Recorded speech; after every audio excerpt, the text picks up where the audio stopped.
In Montana, a tragedy left a community in shock.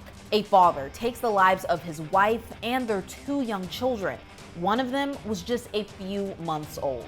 According to the Kalispell Police Department, that father then called 911, making what officers described as multiple concerning statements to dispatch before hanging up. By the time police arrived, it was too late. He had turned the gun on himself. A family of 4 gone. I'm Kennedi Walker, and I'll walk you through the timeline, what we know about the victims, and the growing concern over similar cases involving family violence and murder-suicides. This is the last photo Kennedi Olson-Hartley shared of her daughters. Their names were Heidi and Stellan, one only 7 months old, the other 6 years old. 2 innocent girls just beginning life. That life taken far too soon, reportedly by the very person who was supposed to protect them. The Olson-Hartley family lived in Kalispell, Montana, a quiet town of fewer than 30,000 people. It's about an hour south of the Canadian border. Just before 6 a.m. on May 11th, Kalispell police received a 911 call from Nicholas Olson-Hartley. According to investigators, Olson-Hartley made what police called multiple concerning statements, then hung up. Exactly what he said hasn't been released, but officers responded immediately. A news release obtained by KRTV says when police arrived at the home, they saw something that prompted them to force their way in. Inside, they found Nicholas, his wife Katie, and their 2 daughters, all 4 dead from gunshot wounds. Investigators believe Nicholas shot and killed his wife and children before calling 911, then turned the gun on himself. The Kalispell incident came just 1 day after another suspected murder-suicide in Nebraska. According to Nebraska State Patrol, a man is believed to have stabbed his wife and 2 teenage children before taking his own life. Family members say the Nebraska father had a history of mental illness, had recently been discharged from a facility, and was preparing to begin a new course of treatment. In total, 8 people, 2 entire families, lost their lives in back-to-back incidents. According to the CDC, suicide is a leading cause of death in the United States and was responsible for more than 49,000 deaths in 2023.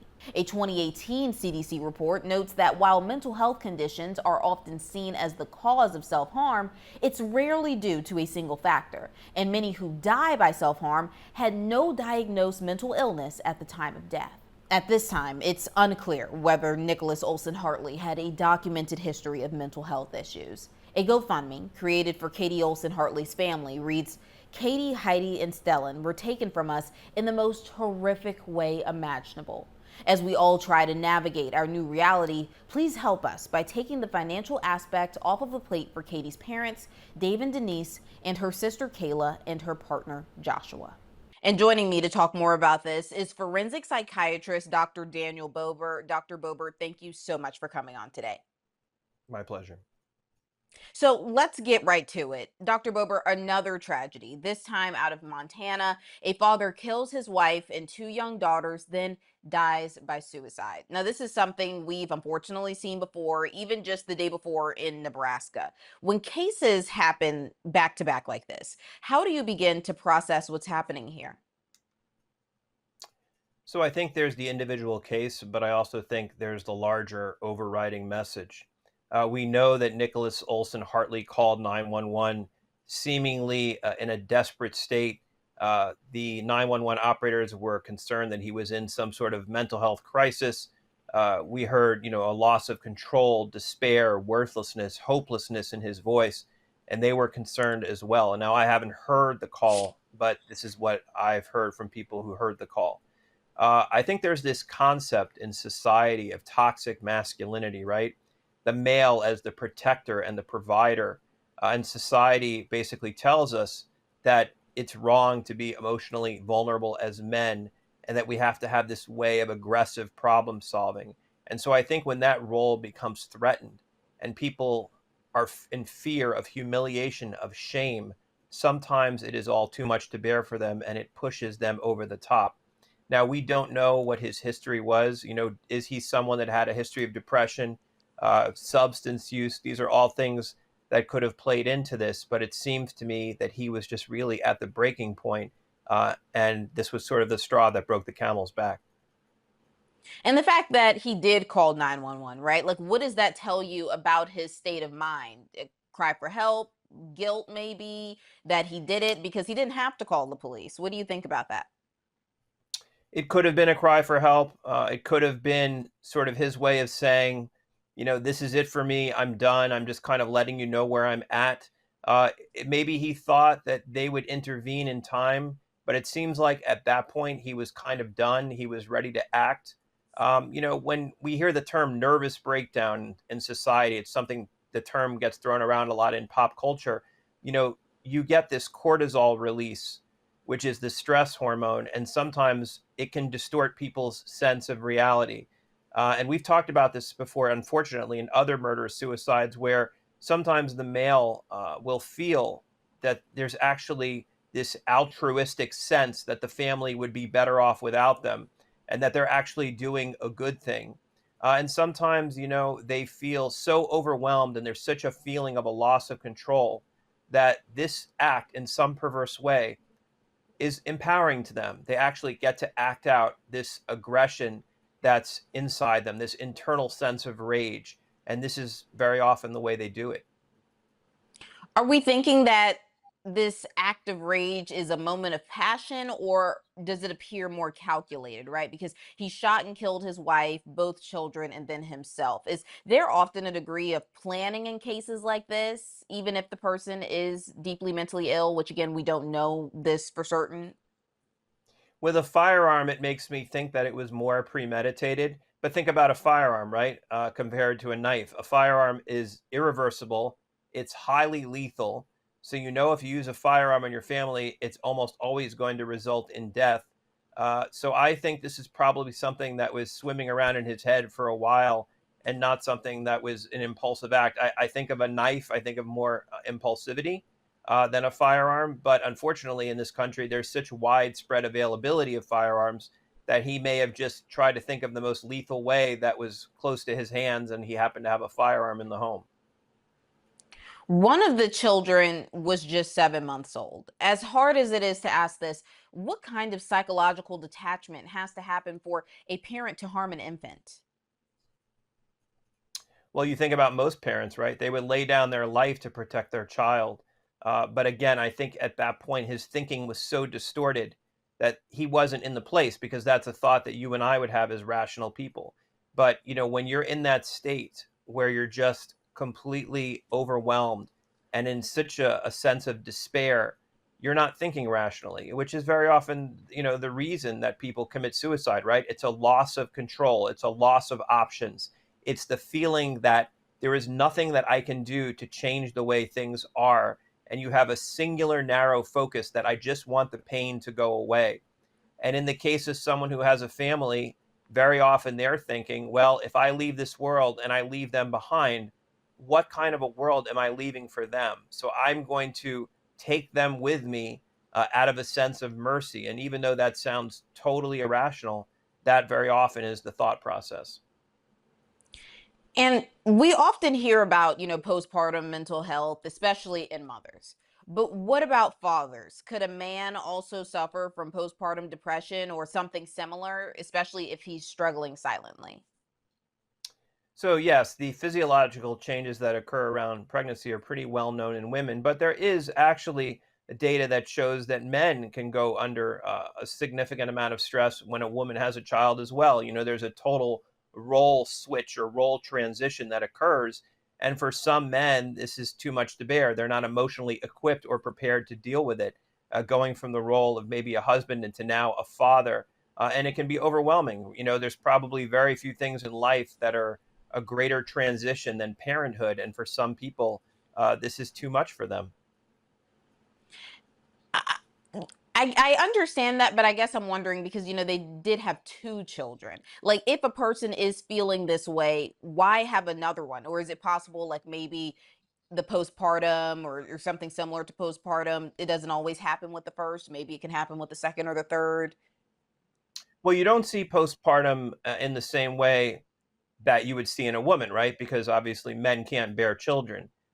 But there may have been more to the story, and I'm sure there was, right? It wasn't the first child, right? There was more than one. So this is something that maybe the next child was the one that put him over the top, right?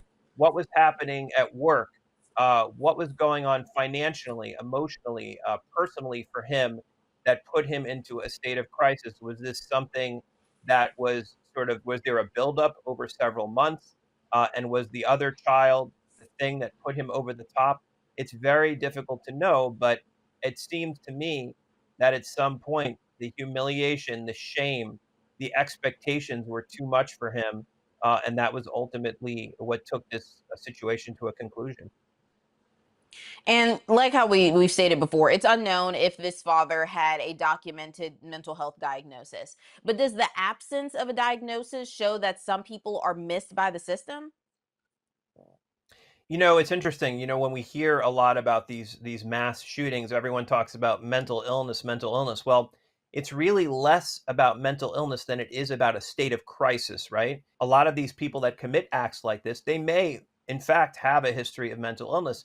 But for those other people, there are people that don't have a history, but they're in a state of crisis, right? We can all only take so much, right? And some of us bend and some of us break. And sometimes when things get to be too much, there may not be necessarily a pre-existing mental illness, but there may be a state of crisis that pushes people over the top. In a state of crisis, that makes more sense because I agree. Sometimes a lot of people do just jump to, maybe it was mental health. But how does a state of crisis, even if you are, experiencing a hardship in life, how does that make you still mentally want to kill every member of your family? It comes down to ineffective coping, ineffective problem solving skills. We all sort of have this stress that we deal with every day. Different people manage stress in different ways. Some people go to the gym, some people do jujitsu, some people drink alcohol and use drugs. So we all have ways of coping, and some of those ways may be healthy and some of those ways may be unhealthy. But the point is that when the stress gets to be too much and we are overwhelmed, we engage in maladaptive coping. We do things that are pathological. And this is, that in the extreme, right? He couldn't handle it anymore. It got to be too much. We don't know really the background of what was going on in the family. Did he just lose his job? Was he having problems in his relationship with his wife? Did he feel, inadequate, ineffective? We just don't know. Right. And like how you said, there's more questions than answers at this point. Like there's no known history of domestic violence between, mom and dad. So Drug or what might alcohol use, cause right? right, or drug or alcohol use. So what might with us not knowing, just if there was a history of domestic violence between, the husband and the wife, what might cause someone to go from no prior incidents to something this extreme, right? Like if let since we don't know if there were, hitting or beating or anything like that, how does it go from, oh, you know, he wasn't hitting her to, oh, he killed her? So I think of a change in the environment or their current circumstances, right? So let's say he did have a previous history of mental illness, or maybe even something that wasn't diagnosed. Well, now you change the environment, you change the conditions. Something happened, right? Maybe he lost his job, or maybe they were having unusual amounts of financial stress, or maybe one of their children was diagnosed with a severe illness. We just don't really know. That's the point.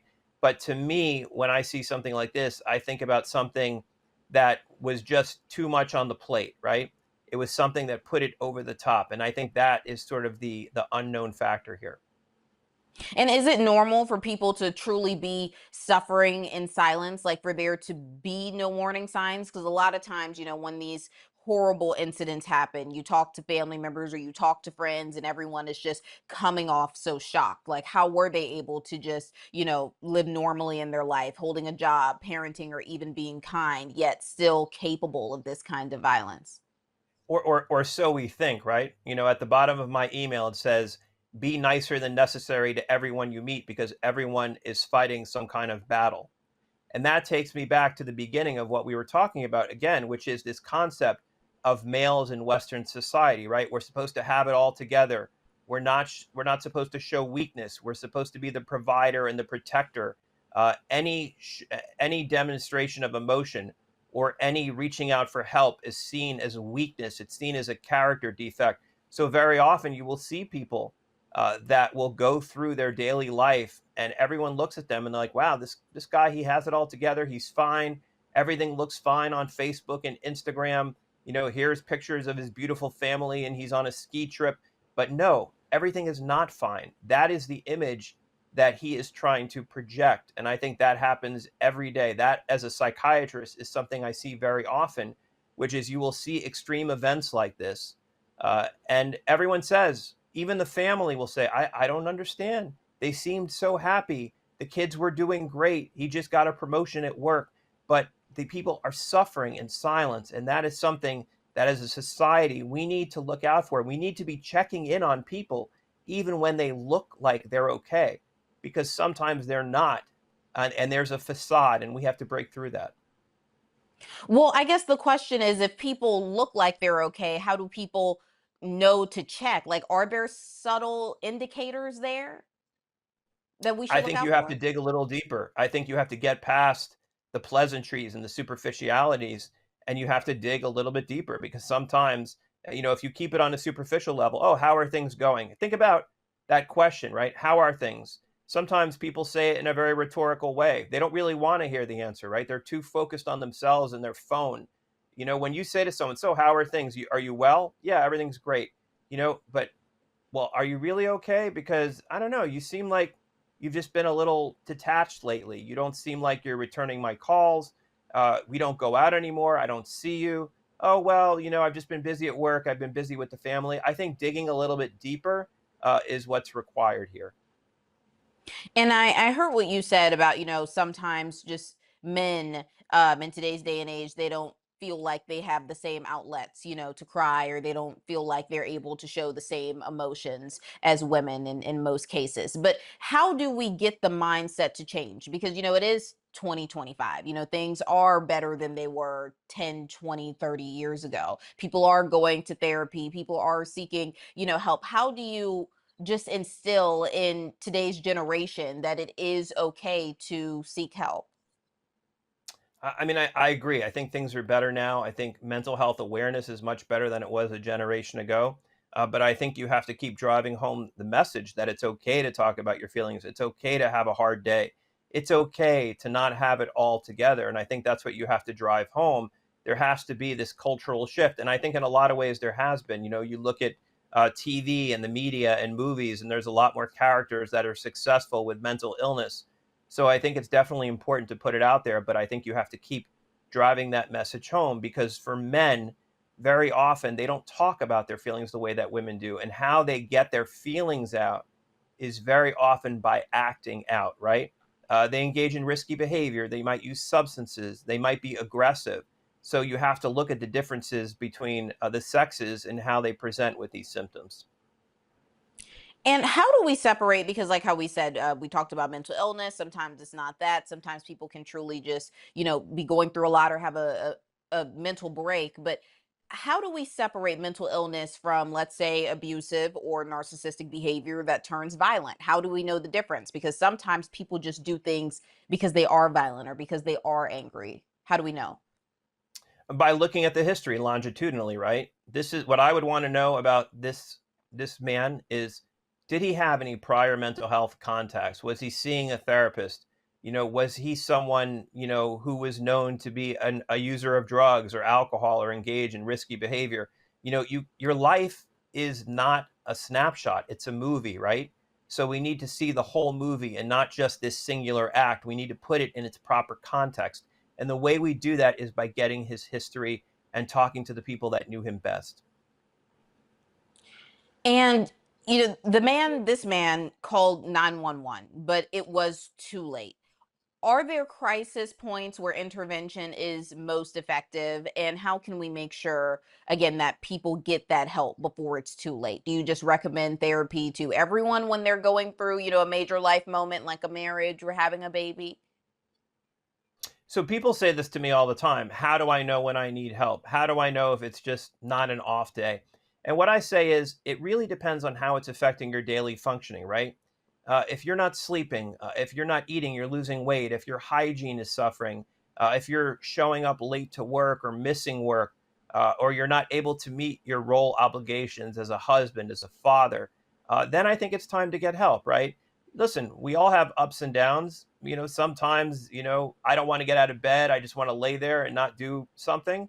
That's one thing. But when you start persistently, missing work or not, meeting your responsibilities in life, then that really is when it becomes a clinical focus of attention.